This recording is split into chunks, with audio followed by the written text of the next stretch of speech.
I'm just really encouraged that people, young people in the church specifically, I think they have a brighter hope and a better sense of who, how good they are and how intrinsically valuable they are as human beings, despite, what the church says about their orientation.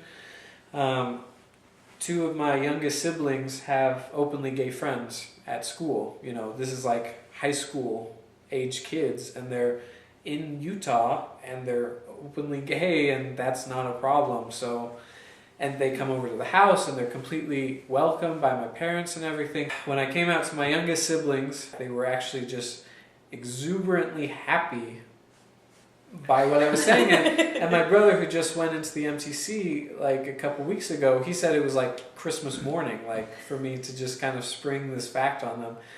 And I was not expecting that. My last young single adult bishop, and I wanted to level with him and let him know, I'm not part of, the church anymore, at least, actively. And he asked me why, and I told him, and he was like, okay, can we talk next week? And when I went back next week, he just, I don't know, he just broke out every possible tactic that you could use, like coercive tactic, to I don't know, to guilt me into attending church. I mean, I don't know what his objective was other than to offend me, because there's no way that any kind of self-respecting person would, first of all, be subject to all. He called me an antichrist, a damn soul. He said that I was a selfish, arrogant, awful person, that I, didn't, deserve the support of my family, that was like the last straw, and that's when I barged out of his office. And I don't think that all the people waiting to go in had ever seen someone barge out of a bishop's office before. They had not probably witnessed that, but that I didn't deserve the support and the approval of my parents. And everything. Anyway, just an awful person, Bishop Sumption. Just, really. I did, though, have a positive experience with a bishop almost immediately after that, because my parents were like, don't, worry about what he said. He's just a jerk, but come and speak to our bishop in our family ward. And I did it just to appease them. And he had a son who had committed suicide, and I had already heard rumors that he had done this because he was gay, and then his other son, the bishop's other son, stopped going to church because he felt that his brother had been driven to suicide by the church. So this bishop had experienced a great deal of adversity, and he was a very compassionate, understanding person. And I had a great experience talking to him.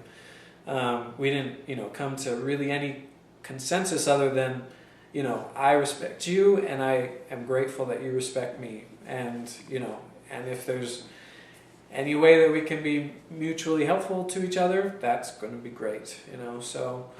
but it just goes to show the gambit of people, even leaders of the church. Yes. I mean, even up at the top levels of the church, they have to put on a unified front, but really feel very, very different about the issue. Yes, and I've heard from a couple sources that Elder Scott has a gay son, that Elder Christofferson has a gay brother, who has a partner who the Christofferson family threw a birthday party for this man's partner. Like, that there are these men, and there's another, anyway, I mean, that there is this range of acceptance towards homosexuals, just like you said, the very top of our hierarchy, and yet they have to be unified in their denouncement of alternative lifestyles, and I find that very sad. And so what was it? You could be accused of breaking the honor code if you were effeminate. Yes, yeah. And because of the way that the honor code system is set up, anyone can accuse you, and you never are allowed to confront your accuser. And really no evidence is required for someone to receive, penalization or some kind of censure by the honor code office. So David and a few others, they stood up. They had to go to a lot of meetings with administrators, talk it out, and be like, look, there's got to be this line. I can't be in class filing my nails and have someone report me to the honor code. That's so stereotypical. It's like beyond. Yeah, it's not fair. And so they did.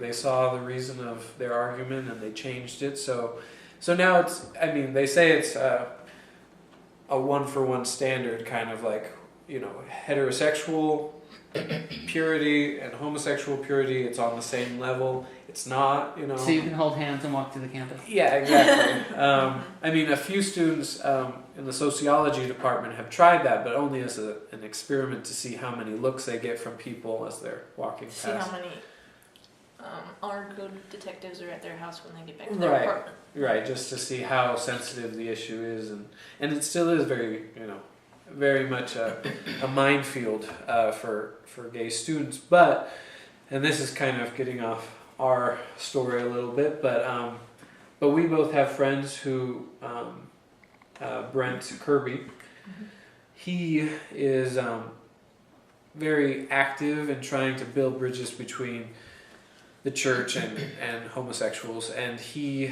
recently graduated from BYU, and he was able to help other students at BYU get permission to meet on campus as a club called USGA. The gay club. Exactly.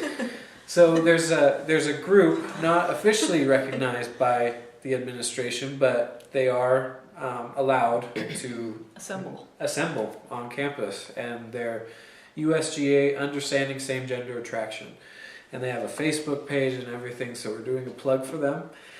And some really great people there. They all try to, I suppose, conform, as best as possible to the honor code and the standards of the church. And they're not trying to alter the honor code at this point, but they are trying to disseminate as much education as possible to the student body and to help people congregate and socialize without the paranoia that comes from meeting under less authorized circumstances, and they don't have BYU approval per se, but the administration is aware of them and so far hasn't kicked them off campus. So